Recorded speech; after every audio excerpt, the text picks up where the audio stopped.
Hi, everyone. My name is Emma Blessing. Contrary to what it says on my screen, I am the Visitor Services Associate at Atlanta Contemporary. And thank you all for joining us this evening. We've been working on, keeping connected, trying to stay busy, of course, with online virtual content, of course, which we're so excited to have ColorATL here with us this evening. So we will get started with them in just a second. You'll see in the chat, there's a little bit of information. We are going to be putting everybody who's not William and our guest artists on mute during their discussion. That just helps. If there's with background noise, stuff like that.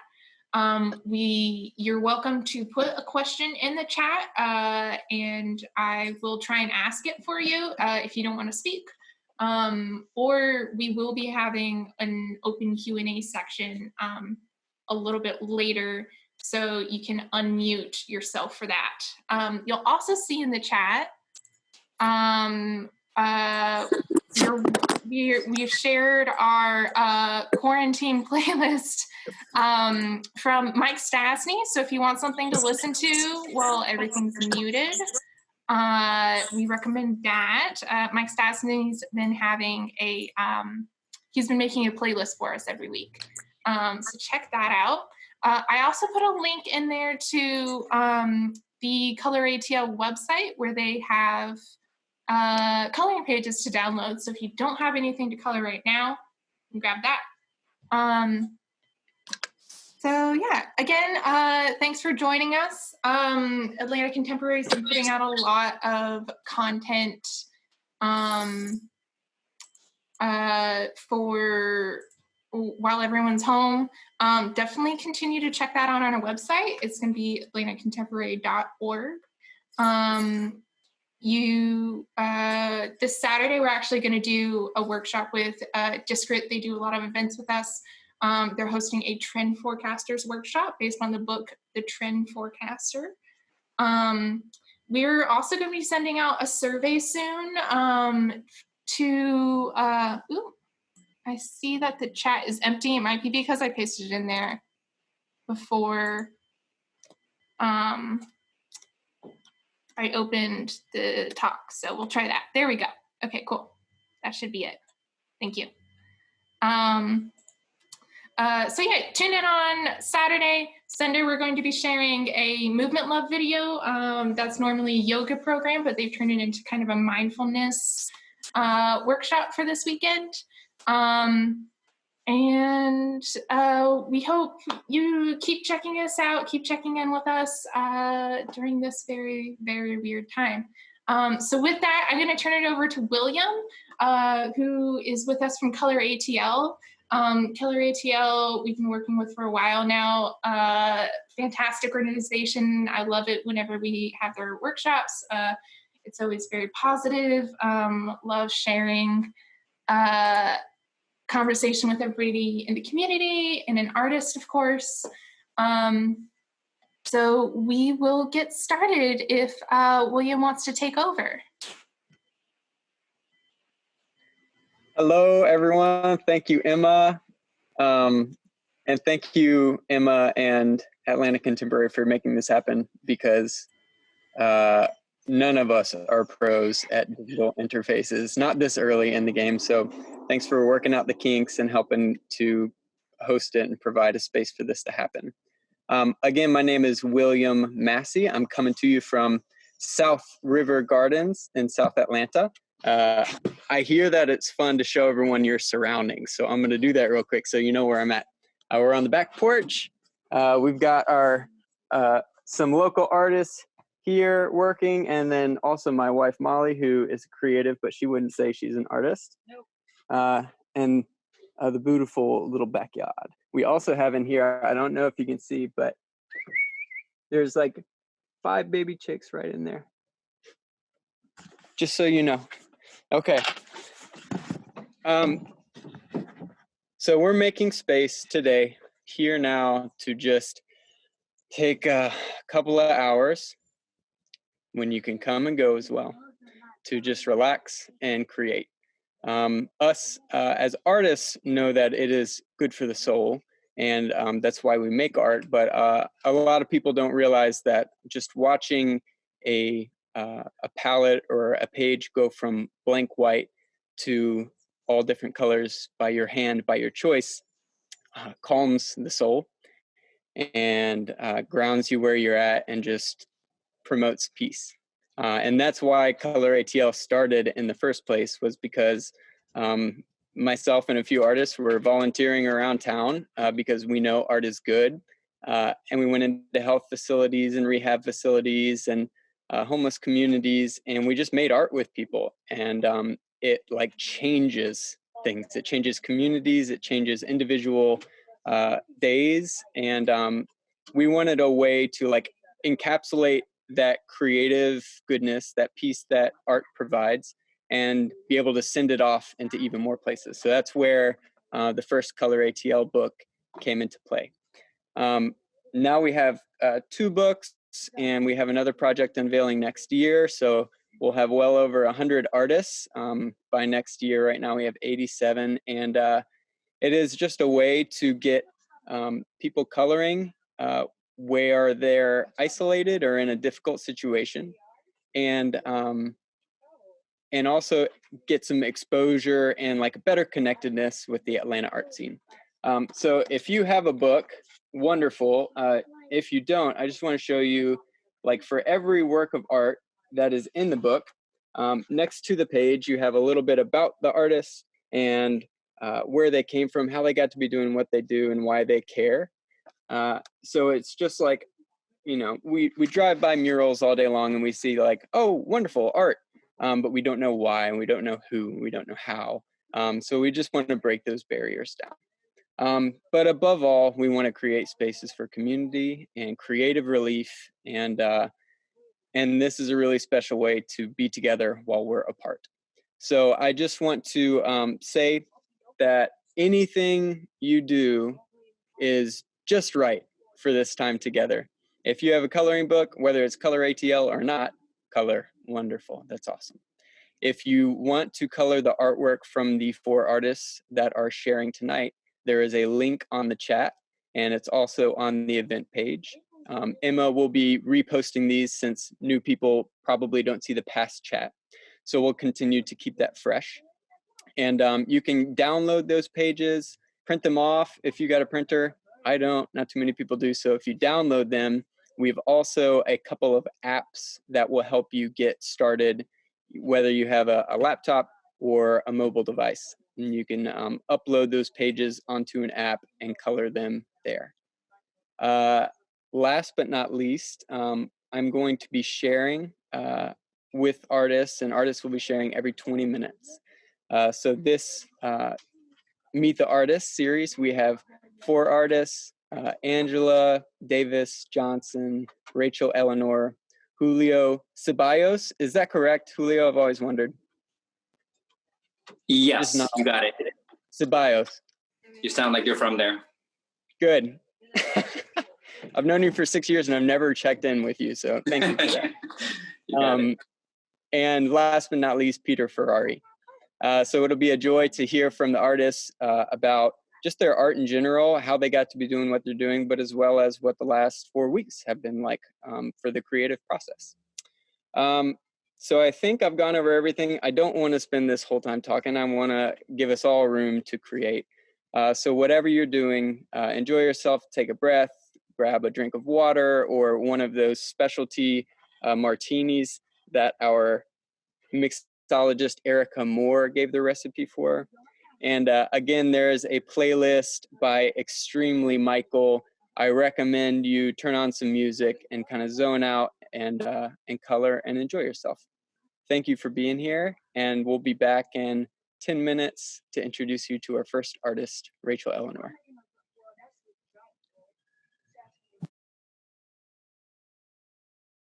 Also, you're more than welcome to share your screen about with what you're coloring. If you want to rig up the camera to point it at your page. If that makes you self-conscious, don't do it by all means. But if you would like to share a little bit of the creative process you are unfolding, you are welcome to. We'd love to see it.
So everybody, hello again.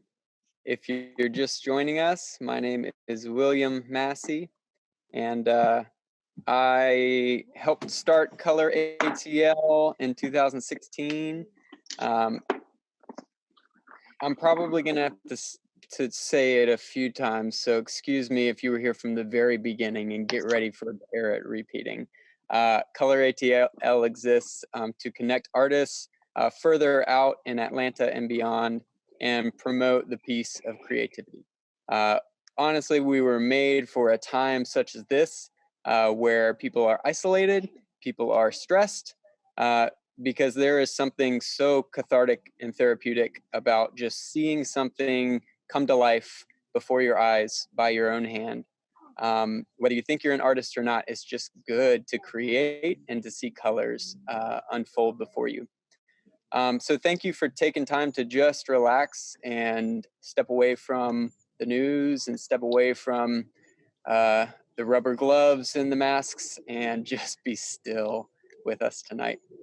I am coloring some mandala from Molly Rose Freeman in Volume 1. Just so you know, you're welcome to point your camera at whatever you're coloring while you're here with us, but you don't have to. If it makes you uncomfortable, definitely don't. But we would love to see what you're creating if you feel so inclined. I promised my neighboring artists that I would share some of their work. You guys want to tell us about what you're creating today? I'm just tell me your process. Well, I'm just doing anything, like just making anything, you know. Beautiful. So you're just painting with.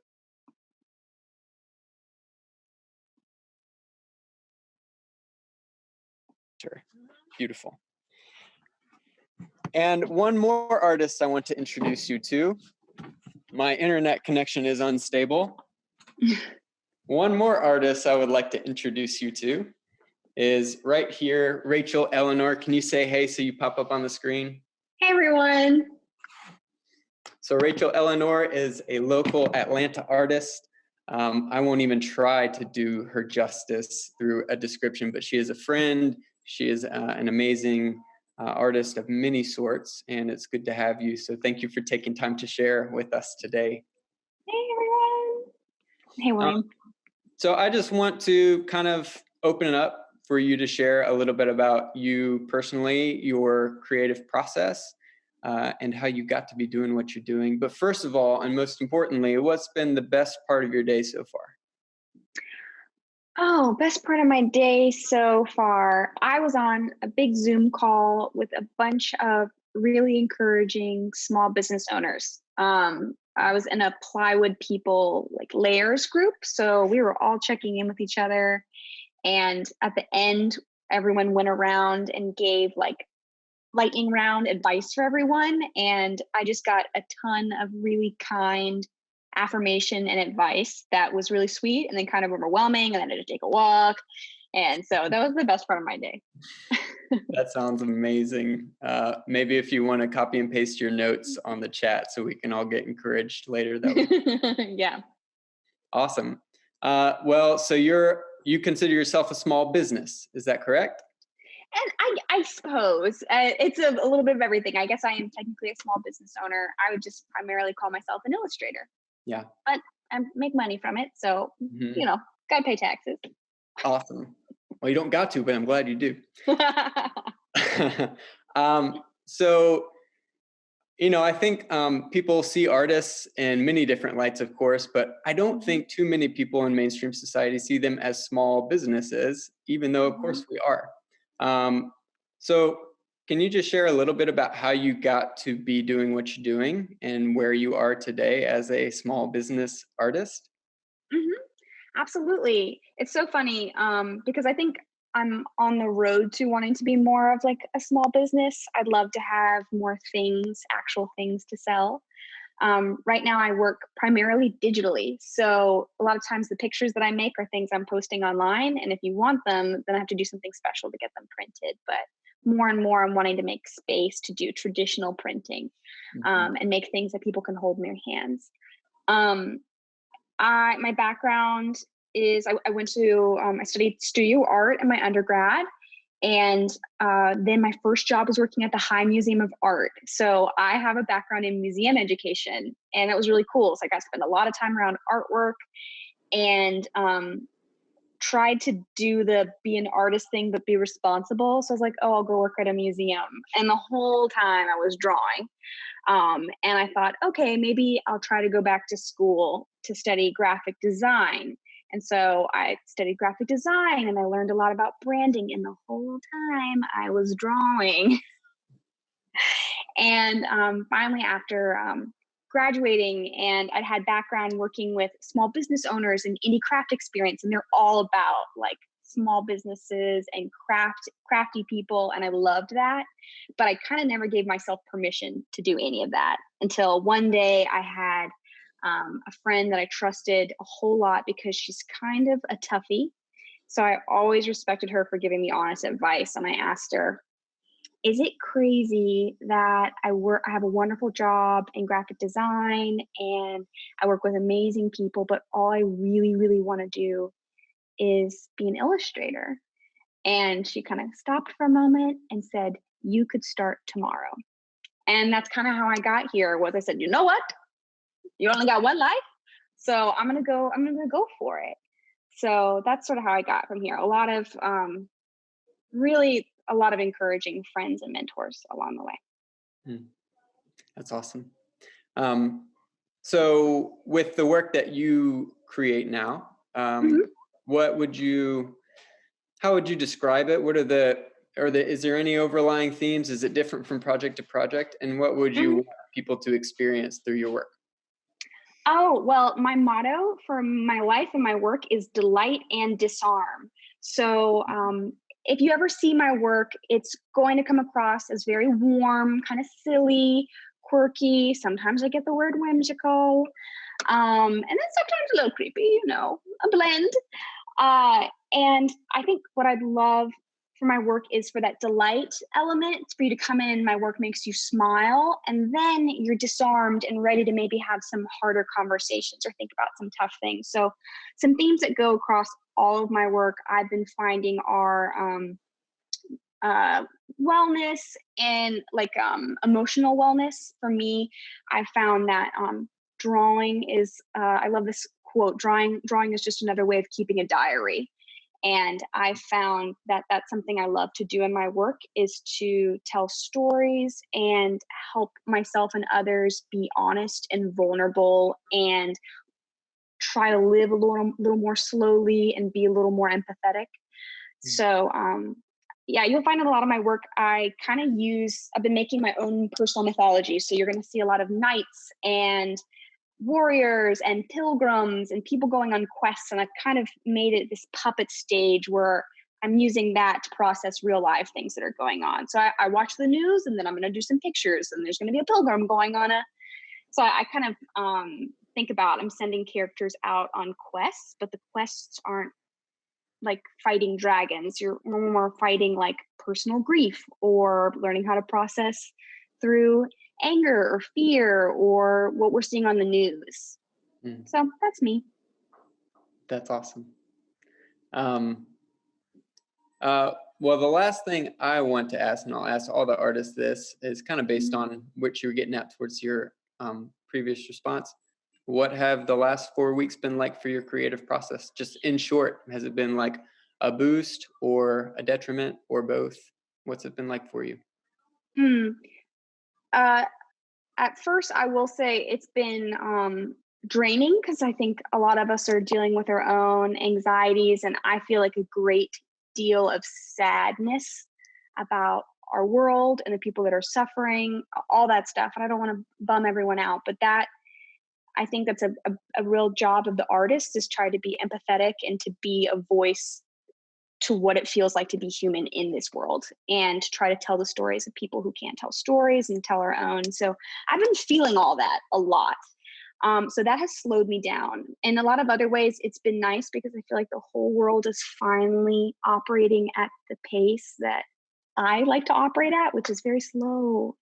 And people are taking time, and I can get on a Zoom call with a client, and we're going to talk about our feeling. Like, everyone is talking about that now. So in a lot of ways, that's been really encouraging. So, I mean, I won't deny I've been sleeping in till 9 or 10 a.m. every day. And I'm slowly becoming nocturnal, and that is not great for my creative process. But I've liked that it feels like everyone's got a lot of space. So today I've been able to go slowly and work on a lot of personal drawings. That's what I'm doing. Like right now, I got to collaborate with a photographer. And I've been drawing on top of those pictures, and it's a very personal project, and it's all about like going out into the wilderness, which is actually going inside to kind of meet all the creatures that are inside and make friends with them and learn to befriend them. So that's what I've been working on. I love it. Thank you so much for sharing what's happening Absolutely. with your art. Yeah, at this point, we're going to unmute the microphones. So if anyone has a question that they want to ask Rachel, or just ask an artist a question, you are unmuted now. So watch your tongue. And first person who talks, you have at it. We're not going to raise hands or anything. Go for it. Hi, so this is Emma again. I am going to let people unmute themselves in case anybody doesn't want to be unmuted. But if you do want to ask a question, feel free. You can unmute yourself in the bottom left corner of your screen if you would like to ask a question.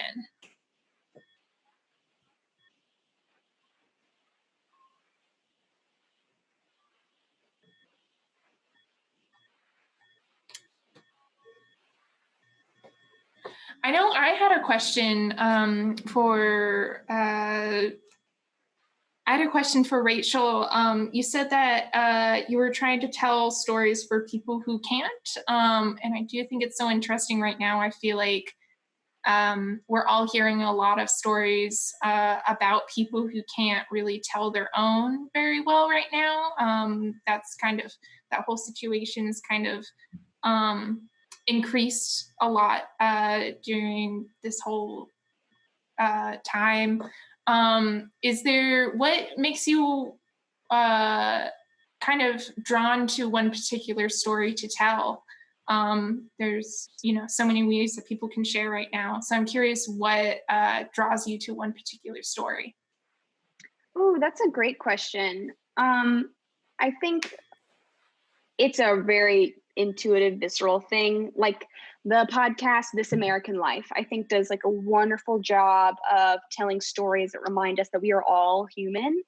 And so I'd say that a lot of times I'm drawn to either very mythic tales of the past that I've been end up seeing these really funny contrasts to what are happening today, or honestly, I can go into this for a long time, but as a person of privilege in the dominant society of the universe, I am drawn a lot of times to stories of people that I would not normally interact with or hear, or don't have the same privileges that I do, that remind me to have empathy.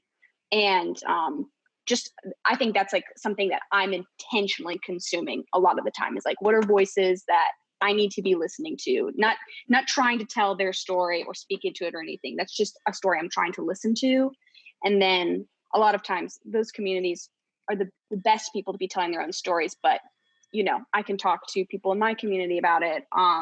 So I'd say it's a blend. And it's very interesting that you have that question about like telling other stories, because as I said it, I was like, ooh, actually I try to like walk that line of, because I think that as an image maker, it's really, I'm another person that's putting stories out there. So long story short, if every character in my stories is white or straight or a princess, like that's just more of that going into the world. So in a lot of my pictures, I think about that, and I try to remember, can I go listen to other stories that, don't all sound like the upbringing that I have, or all like, and then I do the opposite. I like listening to local stories and hearing about what's going on in my city. So it's a blend. It's a little bit of hunting, and then some things just show up on podcasts and they make me cry. And I'm like, well, we're going to draw about that today. Rachel, thank you so much for sharing about your process and your heart and how you got to be doing what you're doing. Thank you for doing it. Yeah. If you would, could you just post your website and your tag or Insta handle, whatever it's called, in the thread, so that whoever check you out can? Okay, I'll do that. Thank you so much. Bye, everyone. Keep creating. So yeah, I actually just scrolled down and just saw everyone creating and everyone putting colors down and moving their hands, and it was really sweet. So don't forget to check that out. It's a beautiful thing. I'm so glad we're all together. If anyone just tuned in, you can color, you can draw, you can make macaroni necklaces, whatever brings you joy. This is a time for that. It's so good to be together while we're apart. And in the thread too, there's a playlist. If you would like a playlist from Extremely Michael, there's also Rachel's info for her art if you want to check it out. And yeah, we'll color for a few more minutes, 5 or 10 minutes, and then we'll hear from our next artist, Julio Ceballos. Thank you for being here.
Hello, everybody.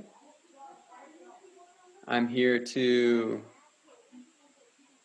not disrupt your creative process, so don't change anything.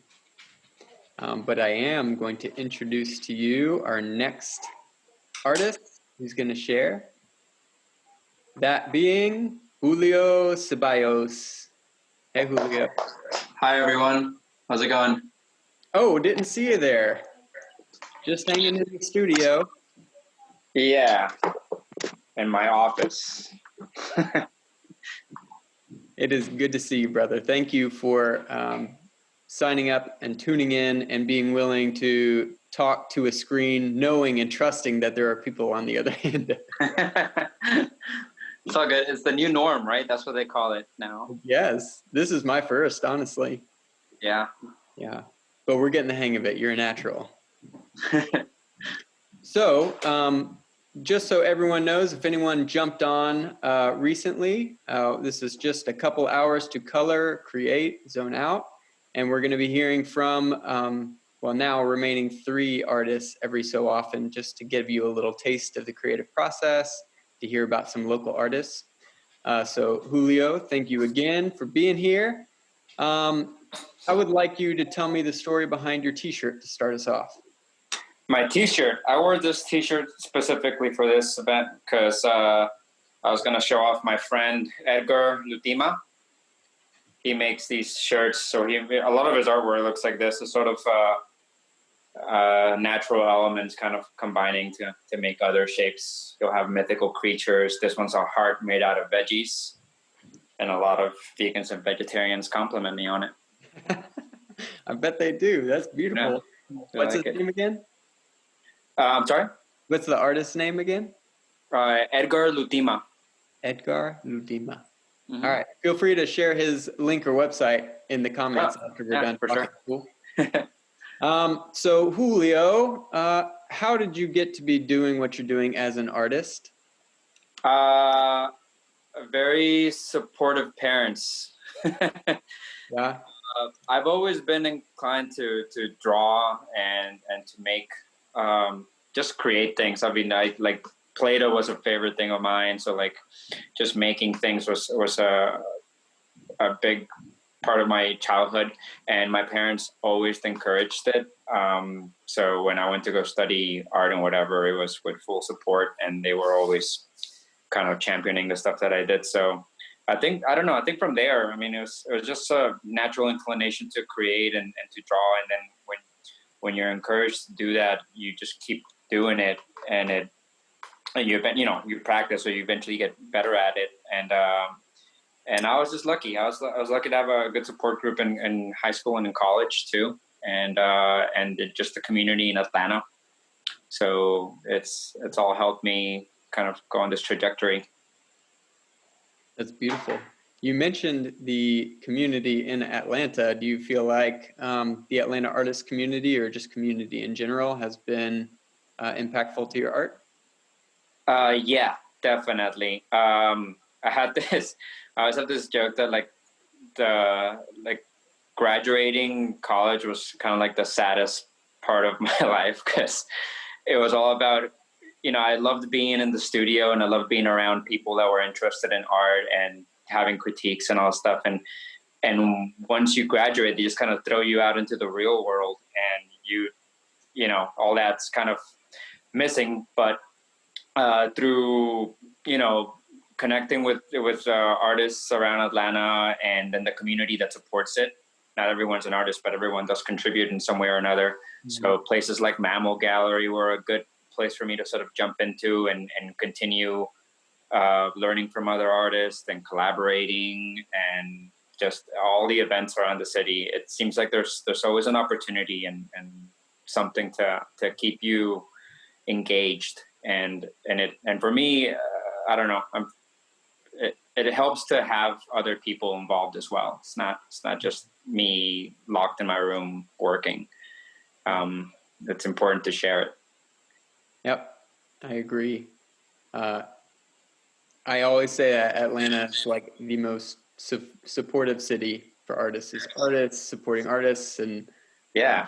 It's a really special thing we have going on, I think. I'm wearing the shirt, and then I'm painting or coloring Nikki Zarabi's work from the Volume coloring book. I'm in my studio that I share with Matt Evans, another local artist. So here's his stuff.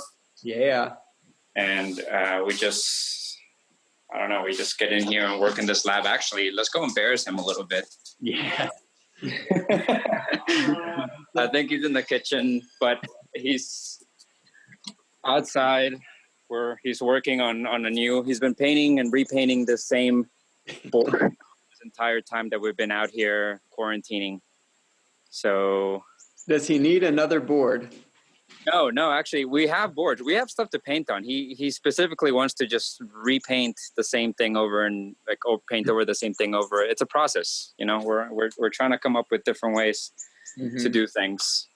So he ran away. It's okay. He had a good look to his head. Of course he did. I think he's a little better now. There he is. Hey, everyone. Evans, also part of ColorATL Volume 1. Yeah. What's going on, everyone? Hope you're having a good night. And we kind of made this gallery in our house. So some of the walls are empty, but we have this sort of makeshift gallery where we did have an art show last month. And I'm not doing a very good job of showing everything, but yeah, we had an art show in December, and it was really successful, and it was great to bring everybody to our home and show them our studio and show our work. And once again, the community came out and supported, so that's always amazing. We were gonna have one at the end of April, but that obviously got nuked. Decimated, yes. We'll do it again. We'll have another time. Well, I would like to expound on that and say, how has the constraints or the struggles, the parameters that have been instigated over the last month, how has that either contributed or taken away from your creative process? I feel guilty that it's mainly contributed.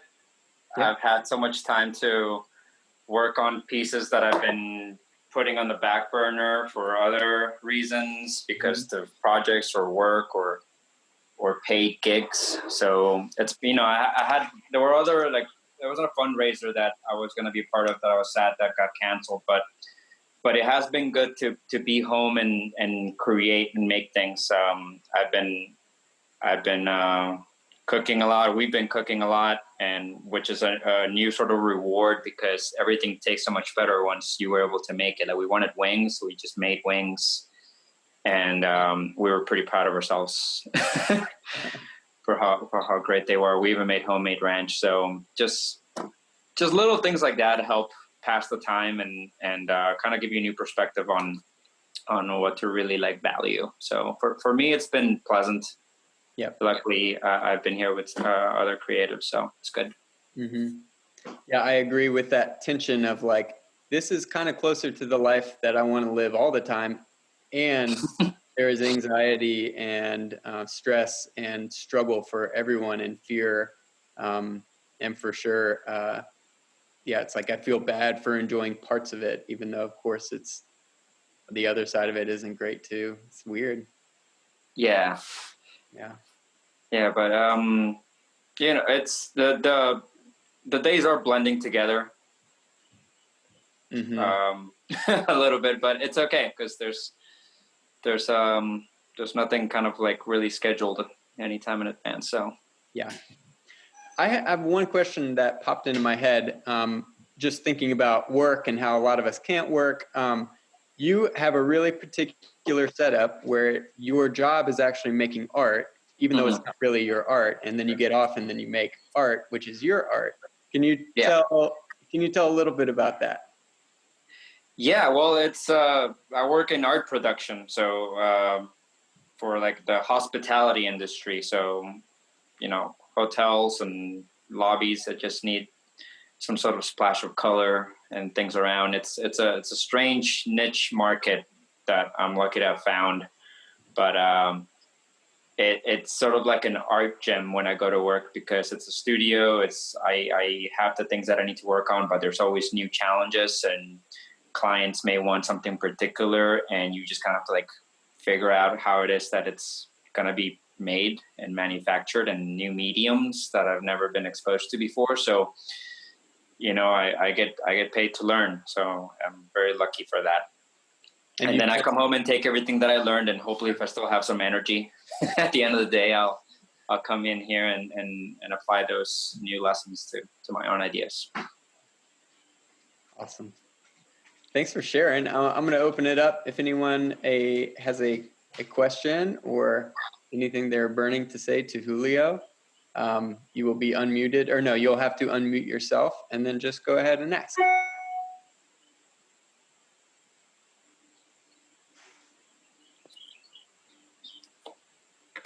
Everyone's just in the zone. Hey, Julio, thanks for doing this.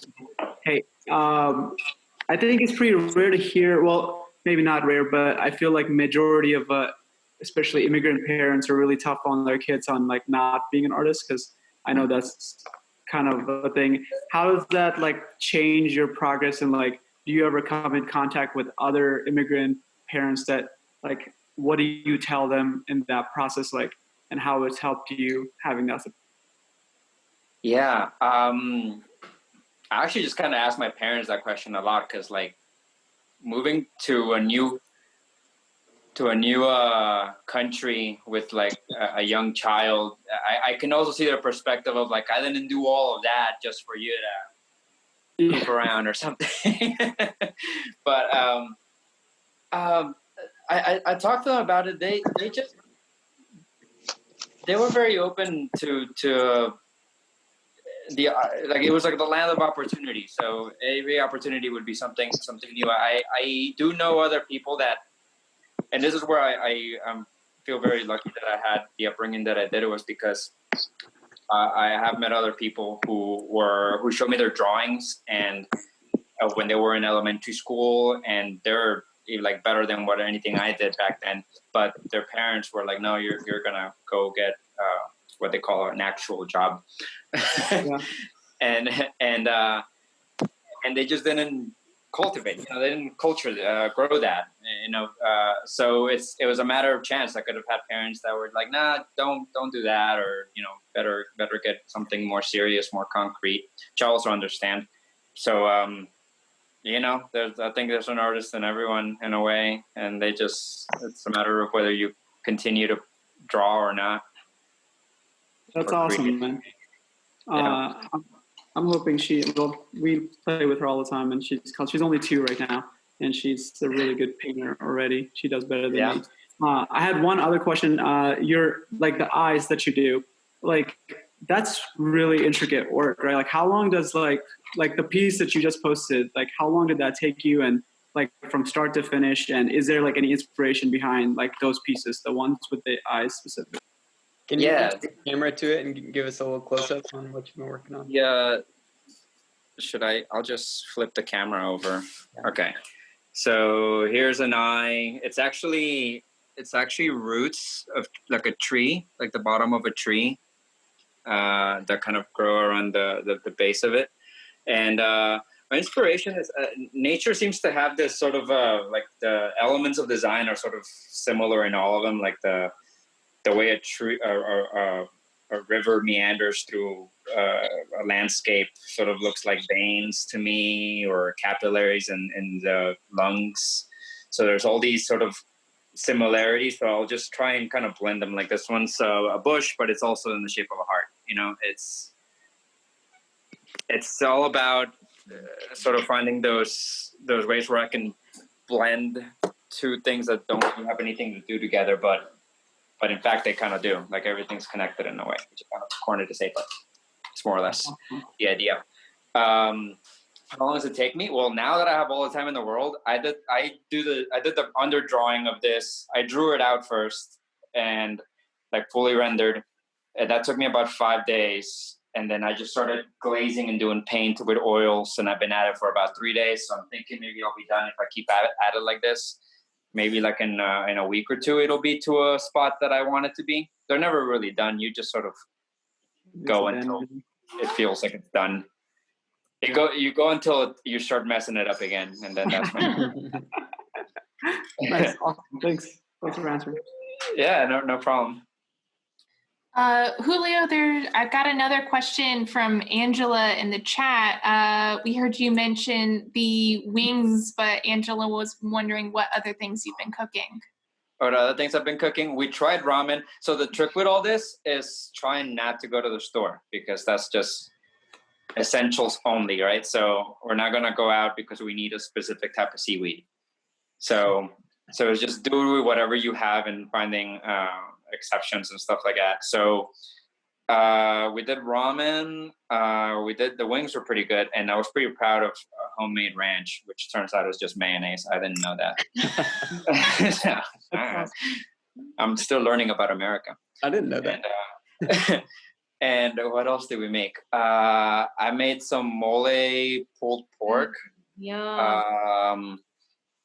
And I've made like different types of breakfasts, like pancake. Well, that's not really that exciting, but just trying different things. Normally my breakfast is something quick because I got to go to work. So now I'm really like taking my time making very elaborate breakfasts because it's my favorite food.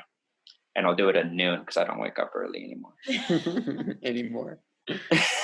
have one more online chat question. What other artists inspire you? That's from Evelyn. What other artists inspire me? Ooh, I'm inspired by artists that do work that is very conceptual, but it's almost like Psy is an artist from China, and he was commissioned to do when they did the Beijing Olympics, he did all the fireworks, and China is known for like the gunpowder and all that stuff. So he took his culture and sort of like channeled it into a way of making paintings with explosives. But then he also started creating, it would be like movable sculptures made out of the smoke from the fireworks. So he would have a barge in the middle of the ocean, and that thing would just shoot off this intricate display of fireworks, and they were all different colors, and he would create like bouquets that were just like kind of floating clouds that would just disappear into the atmosphere. And he had a very strong message and connection to humanity and to his heritage and the conflict with his government, who is very strict. So as an artist, he had to navigate between expressing his feelings without being shut down. And there's a great movie on Netflix about him called Sky Ladder.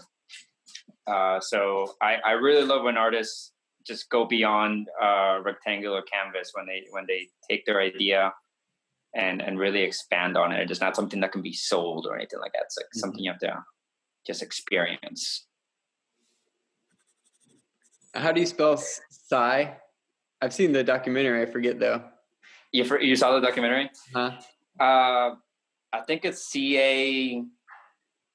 I don't know. I want to try. I'm guessing at this point, but Sky Ladder. Just look up Sky Ladder. Yeah. Sky Ladder would tell you all about his work, which I think is amazing.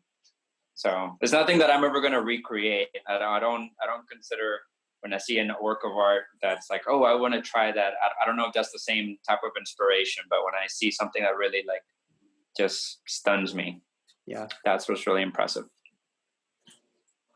Dude, thank you so much for tuning in and sharing and taking time and letting us into the studio as well. Yeah.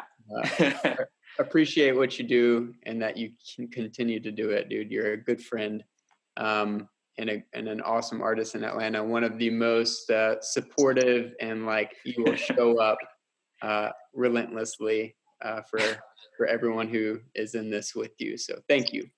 Thank you, man. Thank you for doing what you do.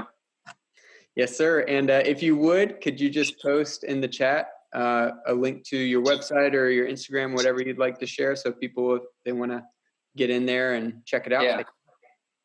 Awesome. I will do. And if anyone had other questions for Julio or anyone, you can, on the chat, you can write a direct message to anyone.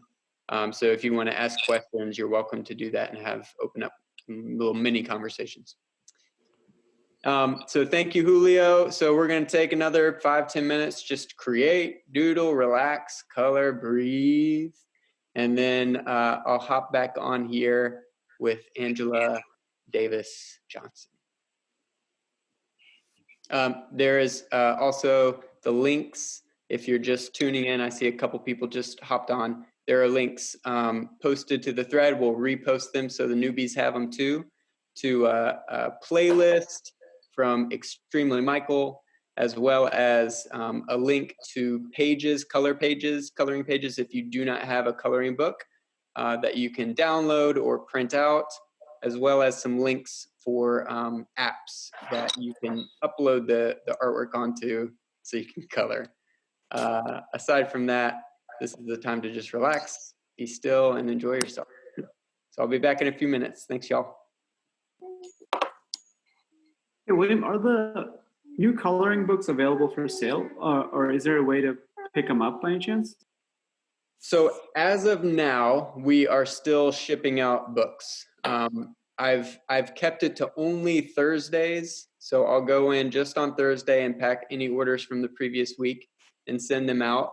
But honestly, I've even taken the link off ColorATL website because this is just like a time for us to donate and make sure healthcare workers and hospitals and facilities have the book donations to give their people some relief and de-stress. So we're not focusing heavily on shipping them out. That's why we're doing the COVID coloring pages too. So if you do want to color, you can download them. But yeah, if you want to buy them, we'll ship them out. Long answer to a short question. Awesome, thank you. You're welcome.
I would like to introduce you all to Angela Davis Johnson. Hi, Angela. How are you? I'm so good, William. How are you? How's your heart? So good too. My heart is good. I thought this might be a stressful thing, but this is like a really life-giving thing. So I'm just grateful for this time together and that all these sweet faces are here coloring, creating. Yes. I thought it's real chill. I like the silence. Like I didn't put music on. I like the silence in between. And like learning about the artist. So it's been really nice. Same here. Yeah, it has been nice. Hey, if your day was a color, what color would it be and why? Today, because it changes, but right now I'm feeling very yellow. Today. Yellow, brightness, exuberance, the sun. It feels like I've swallowed a bit of the sun and feel like I'm glowing. So today feels like a yellow day. Oh, that is a gift. Now, do you think that the yellow day came because you put on that shirt, or did it happen the other way around? Nope, I was drawn to it because the day was yellow. And I was like, I had some other options. But because it feels so, I just feel so warm on the inside. And so the yellow just grabbed my attention. It was natural to go towards it. Well, thank you for sharing your warmth with us too. Speaking of warmth, I will just say that your artwork has spoken peace and warmth over me for a long time. I'm sure I'm not the only one. Is that intentional? Is that what you want people to experience through your work, or is there a deeper narrative beyond that as well? Yeah, that's a beautiful question. I do want it to speak warmth, but it's complicated, right? Mm-hmm. Sometimes I want the work to speak to the soul and minister to the soul and enrich the soul in whatever way that is necessary. And sometimes it's not warmth. Sometimes you need to know that there's someone who understands the cold with you. So I want all of that to reflect in the work. I want it to be complex. I want it to be felt, the myriad of life. And so I love warmth. I love being able to speak kindness and peace and gentleness over a body or over a spirit, but I also acknowledge all the things that are not so lovely, the flaws, the hard parts. So that too is in the work. Just got to go in there a little deeper. So it is peace, but it's also everything that comes with peace, which is plenty of peace. Yeah, I think it's hard to really recognize peace without acknowledging a bit of terror, you know? And when you're able to face terror or face something that is challenging or difficult, the peace becomes maximized. You really can sink into it and envelop in it. But if you don't recognize where you are or the hard parts, it comes off to me a bit unauthentic, you know? So all of that, all of it, yeah. Well, I assume, like most artists, your story plays into your work. You can share as much or as little as you want, but like, how did you get to be doing what you're doing, and how does it play into your creative process? Yeah, so my mother is an artist, and growing up, I watched her create with fabric, her clothing, our home. She was able to fashion things with her hands, and at a very young when I was really young, she went back to school, and everything she learned in school, she brought it back to her children and stuck on me. And so I've been creating all my life. And she's my first teacher. And then as life went on and things, life has a way of being challenging, hard. I would turn to art as a way to understand myself, understand the things that were surrounding me. And so art became a language to connect with spirit, connect with my community and my family, and it crossed time and space. And so, yeah, art is my longtime bae. art has been that for me, and continues to be so now. Yeah. Mm-hmm. Sorry. Hey, so you mentioned it, and so did Julio, and so did Rachel. Community. I know that you have really strong community. I'm happy that I'm a part of it to a degree. I just would love to hear your thoughts on how community is important to you, as well as just particularly in Atlanta, the vibrant community that we haven't quite seen here. Yeah, the way I've been able to move past like survival and into thriving is through my people, through my community. So like I see Jessica, Angela, Haley, Danielle on here, Evelyn, and like I see my people, and it's just that adds to the sun, that adds to the glow. And it is through, you are as strong as your community, you know, you can't do it alone, and you shouldn't even try. And when you have people that you can call up and laugh with, call up and cry with, call and get a critique on your work. That just makes you stronger, and then it opens you up to be that for another person. And so it becomes like this honeycomb, you know, of like intricate layers of you and family and life. And you just, ooh, it just makes everything so good. Even if I wasn't an artist, like leaning into your community and recognizing and understanding that you are not that you're not made to do this alone is like that's how we're going to get through this time. That's how we're going to be able to come out on the other side. Even the social distancing, we're physically distancing from one another. That is an act of solidarity and community, because we're thinking about folks who may not be able to have health care. We're thinking about folks who are like have problems with your immune system. So it's just like having that hive mind in that way.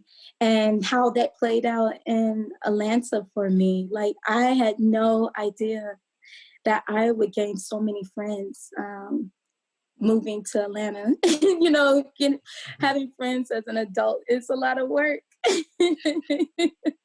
And, you know, people showed up, and it made me show up in love. And so it's been like a really, really beautiful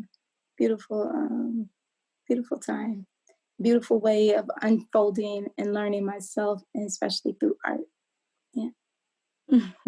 Truth. Thank you for sharing.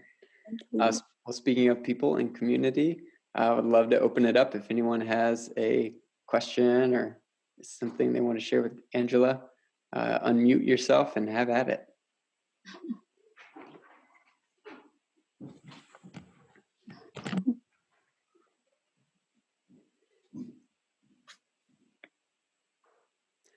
Just real quick, do you work specifically in, I see most of your stuff is paint, but I know that I've seen a collage piece every once in a while too. Do you have a preferred medium, or not defined at all? So I center my work in dreams and storytelling, and then I allow the medium to come forth. So often you'll see my work and it looks like an acrylic piece, but really you're looking at fabric included. That's paying tribute to my mother. Or you'll see found objects in the work, but I also like to embody the dreams and embody the stories. So I really enjoy performance. I enjoy using my voice. I enjoy using my body to relate a dream, or to share a historical moment that may be challenging. I like to do that in every way, any way that's possible. I have a question. Excuse me. Hey, Angela. Hey. So I know that you're, just on a personal level, I know that you're extremely like powerful in your boundaries and the place you set for yourself, but also as an artist, you're kind of a master in path building. And I think my question for you, just for the group and as your friend, is I see a lot of critiques where people are like, we should make art about this thing that's happening right now. And people that are like, you don't have to make art. You don't have to, or you could do it whatever you want. And I'm curious on your view on that. Come on, Haley. I feel like, yeah, it's been, I think everyone should follow what feels good to them. And so what feels good to me right now is making a life. Art is life, and life is art. And making like cooking is creative act right now. Being present with Emery and Kinsley, my little ones, playing Frisbee with them, just the three of us, like that is art making. And I feel like that's what I need right now. And I think if someone is like really engrossed in painting, or whatever their discipline is, they need to follow that. But for me, sleeping, resting, binge watching television, I mean, all of that, to me, when I come out on the other side, is going to make this work stronger, more present, and it will, it's like, it's gonna, yeah, it's gonna come out. I'm moving through the day, one moment at a time. I appreciate that. Thank you. Okay. We have one question on chat from Jessica. She said, Angela, can you talk a little bit more about how the history of a space or place does or doesn't impact your work? Oh, yeah. Come on, Jessica. Yes. So place, I feel like I am a visual artist, but a blues woman. And so migration, place, each place, I think it's like it's falling in love. And as you're in a space, you get to see more and more of yourself through this relationship. And that the space activates, just like a relationship to me, it activates something in oneself that you're able to like get to a universal truth. So to me, being able to say be in Atlanta and how that land and that space where people, Black women in particular, at the time right after emancipation, was able to like go on strike and like advocate for themselves. I found myself advocating for myself in a powerful way, just stirring up their spirit, just going through the land. And so I just feel like land has that type, it holds memory, it holds truth, and it reflects in the art if you allow yourself to be quiet enough to listen to it. Yeah. I love hearing you speak, even about hard things. You exude peace, and I thank you for that. Appreciate it, William. Yeah, thank you for giving your heart to art, to us, and your time here today. If anyone has more questions for Angela, feel free to put them on the chat or direct message her on the chat.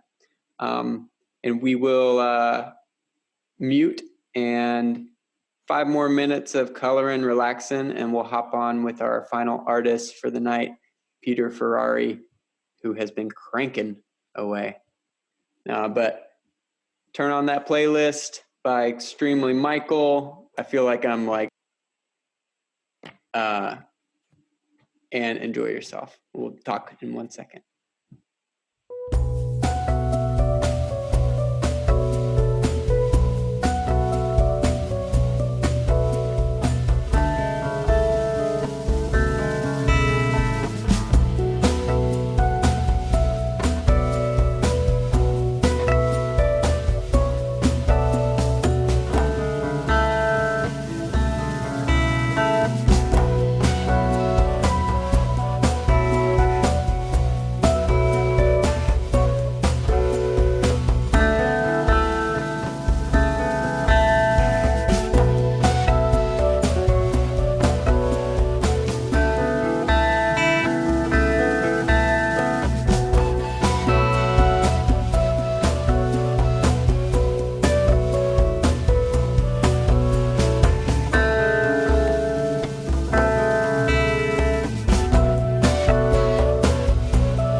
Hey everyone, I'm intruding on your creative process again.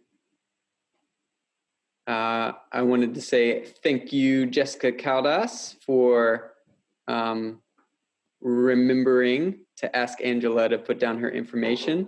So if any of y'all want to check out Angela's work, Instagram, website, do that. You will not regret it. Next up, we have Mr. Peter Ferrari. Hey, Peter, how you doing? Click that old unmute button. Done. Can you hear me? Yes. How's it going? Good. How are you, Will, and everyone? I am good. I don't know if I can speak for everyone, but everyone's chill and peaceful. They're coloring. They can't be doing too bad, right? Uh-huh. You would know. Did you start with a blank canvas today? I did, yeah. I've been experimenting with just all kinds of different techniques I wanted to try, and I started doing these little kind of masking spray paint ripped cardboard things, and yeah, they're fun. It's a lot of you can get a lot done quickly, which is why I chose to do this. Mm-hmm. Well, I am jealous because the things that I create are not quick at all, and I wish that they were quicker. So it's good to see something beautiful be produced in a short amount of time. Thank you. Uh-huh. I know that doesn't come easily, and it comes from years of practice. And I've never, we've talked about having coffee for, I think, 3 years now, and I'm excited that we actually get to have a conversation. This is long overdue, and I'm really excited. That's right. Yeah. I have coffee over there too, so we can pretend like we're having coffee at Chrome Yellow right now. Perfect. Awesome. Well, thank you for taking time, and I'm assuming letting us into your studio if that's where you are today. Yes. This is part of my studio. I've got a big space now, so this is kind of the back area over here, wood shop and all that. So I lucked out and kind of switched over my studio practice right before the pandemic hit. So I was running an art gallery for about 3 years, and then decided to stop and focus full time back on art. And the timing was perfect because I don't know what I would be doing right now if I was running an art space. I feel for all those folks who have rent due every month and can't hold shows or can't have events. So yeah, I lucked out, I guess. And I've really just been kind of shut in my studio for the past month, working and, like I said, trying out a lot of stuff that I either didn't have time to do or didn't have the space to do or the tools. I have a full sort of wood shop here and like I said, a lot of space. So it's been amazing.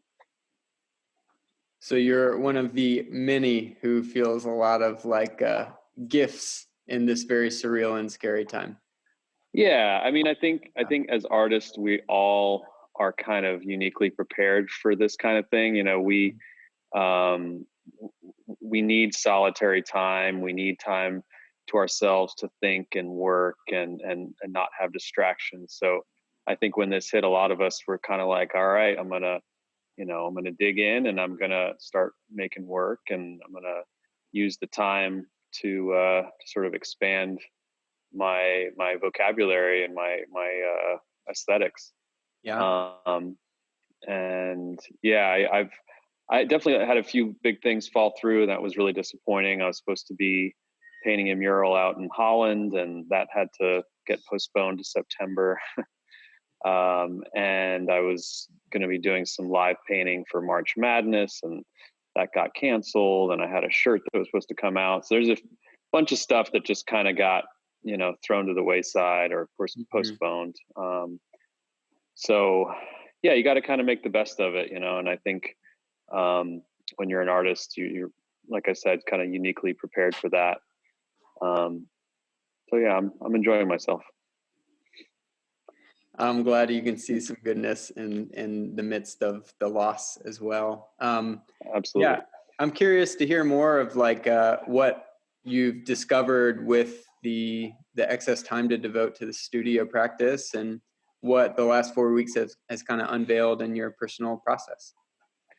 Yeah, I mean, one of the main things I've been doing is sort of deconstructing old paintings. So I used to paint a lot on Masonite. I would just kind of draw, do quick sketches and things like that, paint over it, so I had a lot of these kind of scrap Masonite pieces lying around. And I just decided that I was going to start cutting them up and putting them back together into sort of new arrangements. And it worked out really well. I really, really like the aesthetic. And now I'm literally just painting stuff so I can cut it up into little pieces and glue it all back together. But it's one of those things where I needed the space to have a table saw and have a chop saw and have all this stuff out so that I can really get my workflow down.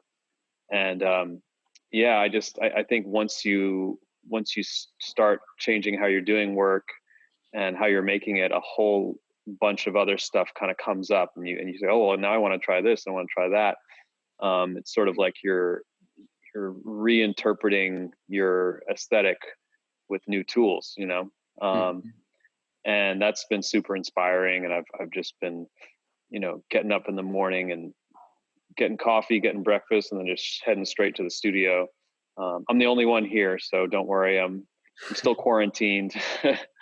But yeah, it's just been great. I think a lot of us, are reflecting on, is it necessary that we're always working? Is it necessary that we're so sort of obsessed with what's the next thing? What's going to earn me money? What's going to pay the mortgage, whatever. And obviously those are needs. We have to do those things. But I think everybody's taking a step back and prioritizing and realizing, what really gives us life. It's not money. It's experience, it's creativity, it's learning new things. And I hope more than anything that when we get through this thing that we all have that new understanding, that we are a little bit more careful with what we do, with how we treat the earth, with how we treat each other. I think that would be the greatest loss, is if we get through this and go back to business as usual. Mm-hmm. I actually quit eating meat. Also, I love meat, and my girlfriend has been vegetarian forever, and she was accepting of me eating meat. But I think after this, I just I couldn't do it anymore. The guilt of sort of what it takes to raise meat, and the environmental impacts and the needless suffering of animals. I just couldn't really do it anymore. So I'm about a month vegetarian now, and it's been great. And I hope people make little changes like that, just sort of being more conscious of how we affect the earth and how we affect each other.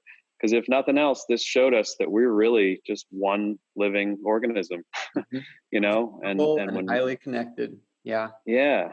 So like the earth is infected right now, and we got to heal. We got to go to bed and eat our vegetable soup and just sort of recover from all this. And hopefully we're better on the way out. So, yeah.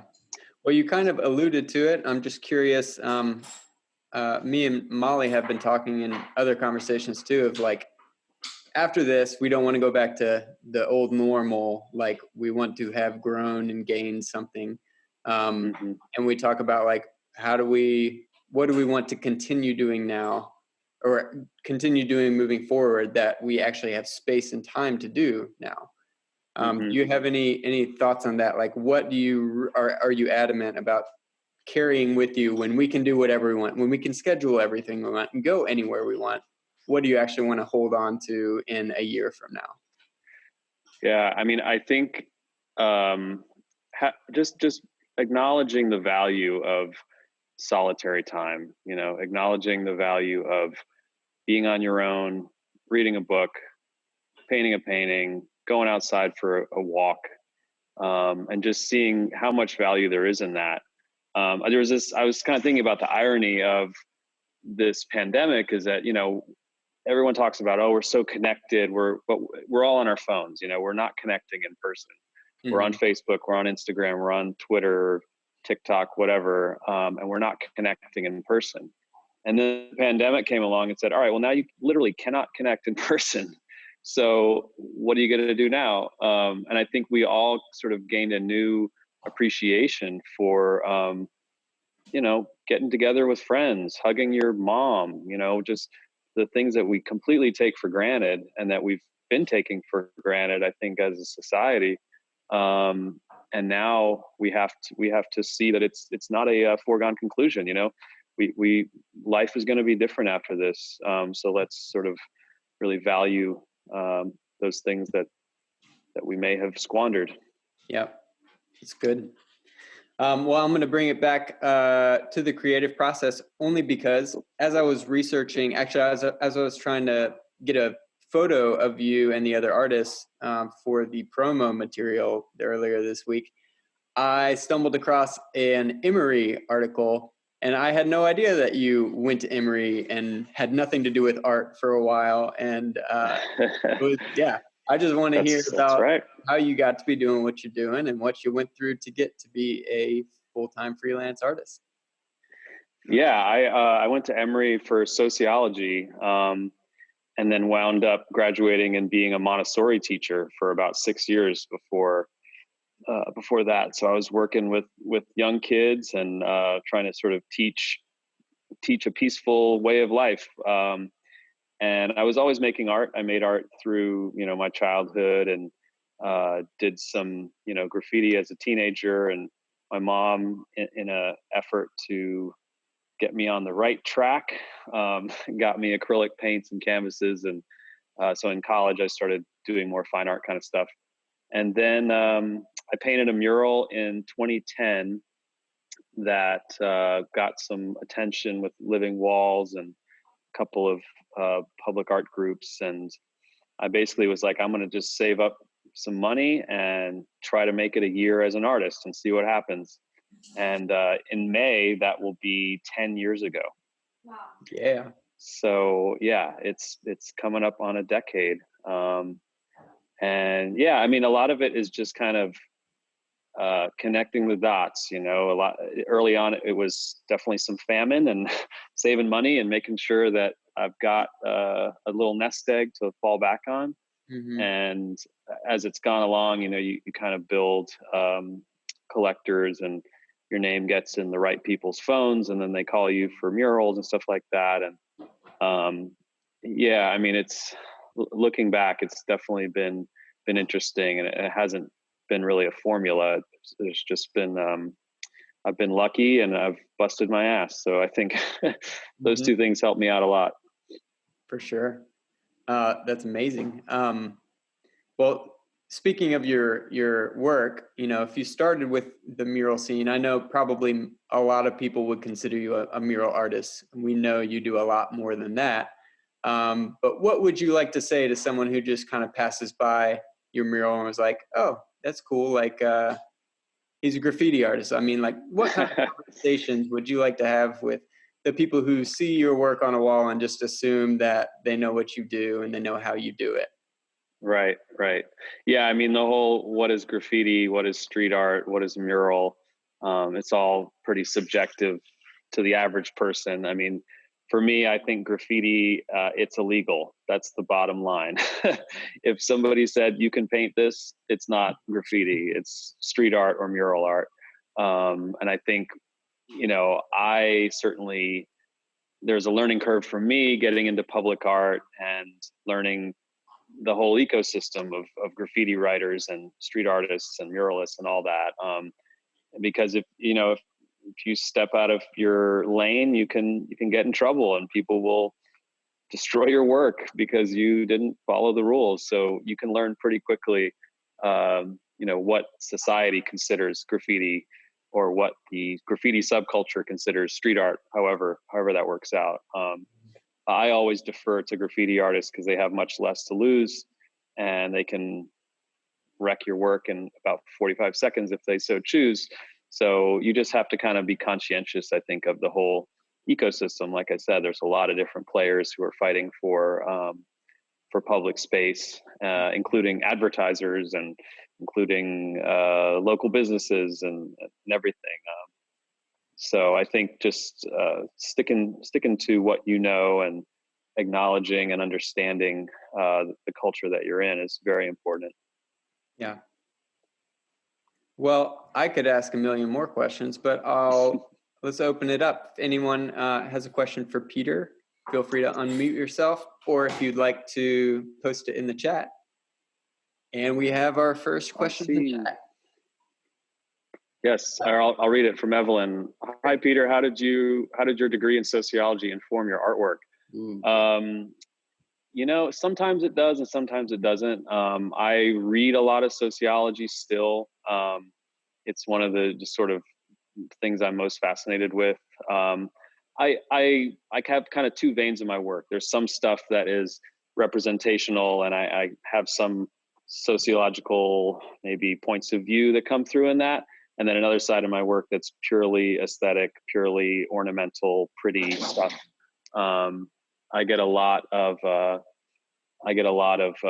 you know, corporate commissions, and they kind of just want stuff that's pretty.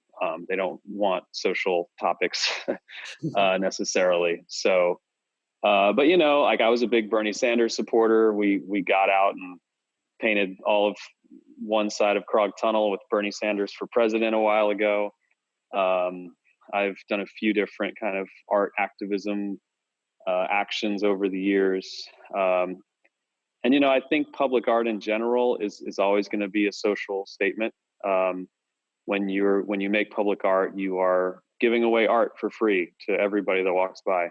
And I think in a way that can be I don't want to say revolutionary act, but it can be an act that inspires change, inspires people to try and make their own art. So I think I'm always thinking about sort of sociology in the back of my head, because it's fascinating to me. I think we are pretty predictable when it comes down to it. Agreed. Does anyone else have a question for Peter? A lot of folks on here now. Mm-hmm. Hey, Peter. Thanks for doing this.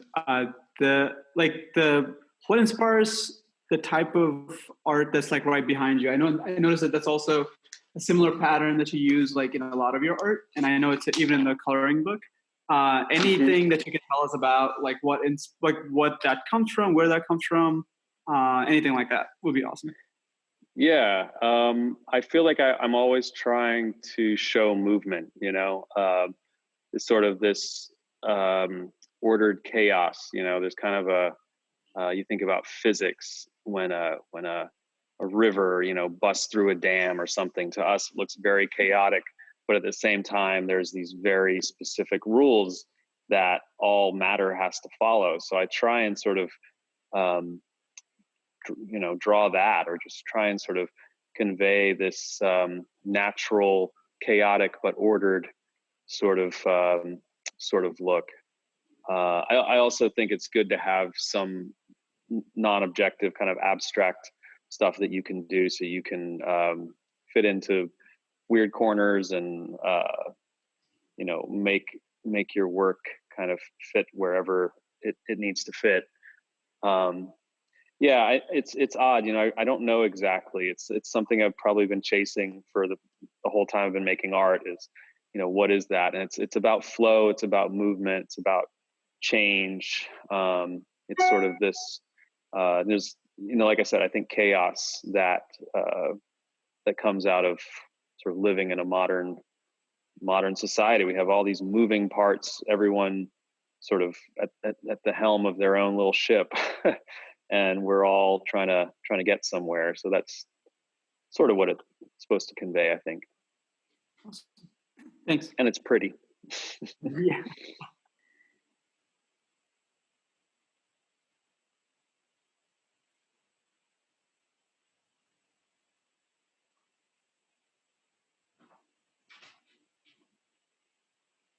Amy, you read my mind. I was wondering, and feel free if anyone has a question that comes to mind for Peter, throw that in there. But real quick, can everyone just like throw on the screen what they've been working on? Peter, you included?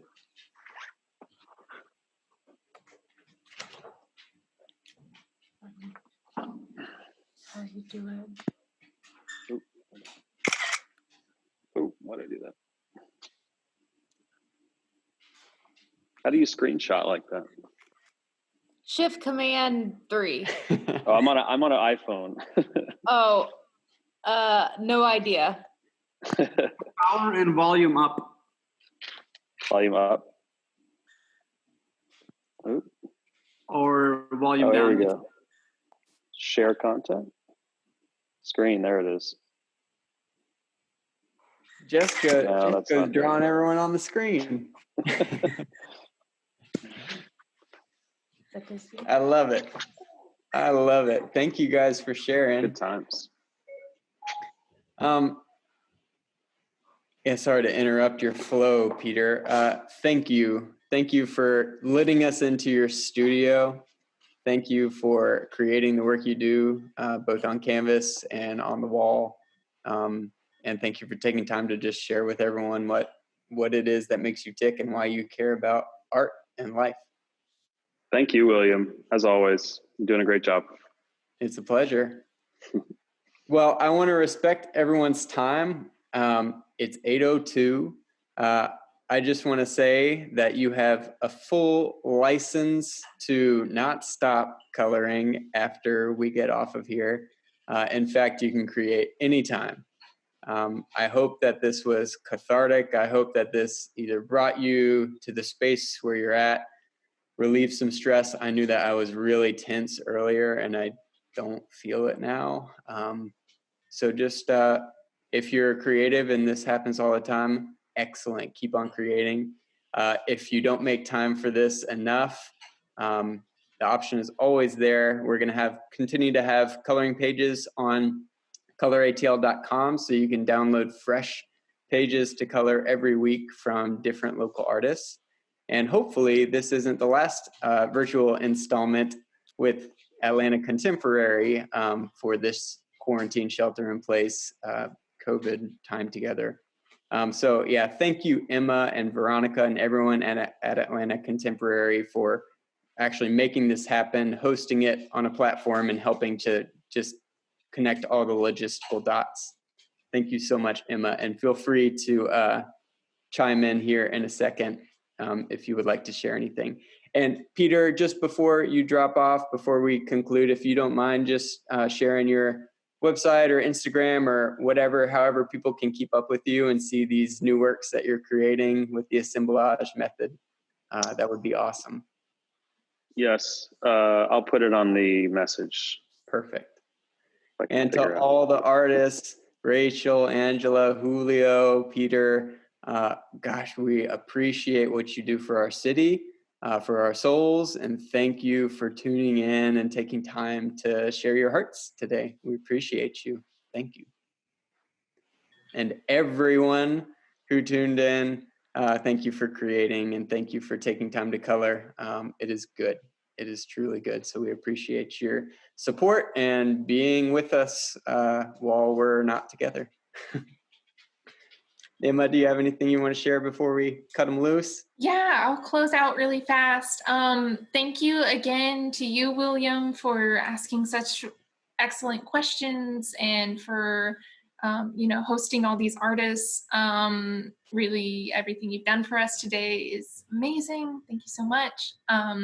Thank you again, all of our artists tonight, Angela, Julio, Peter, and Rachel. Everybody grab those links that you want from the chat. And then you can find information about these artists. I know ColorATL has posted about them on Instagram. You can also find links to their website on our website, atlantacontemporary.org. Check back on our website as well for information about future events. And I think that's it. Thank you, everyone, for joining in. Stay safe, stay healthy, wash your hands. And hopefully we'll see you all very soon. Have a great night. Bye, everybody. Keep creating. Love y'all. Oh, that's Yes. beautiful. Well done, Adrian. Good night, everybody. Bye.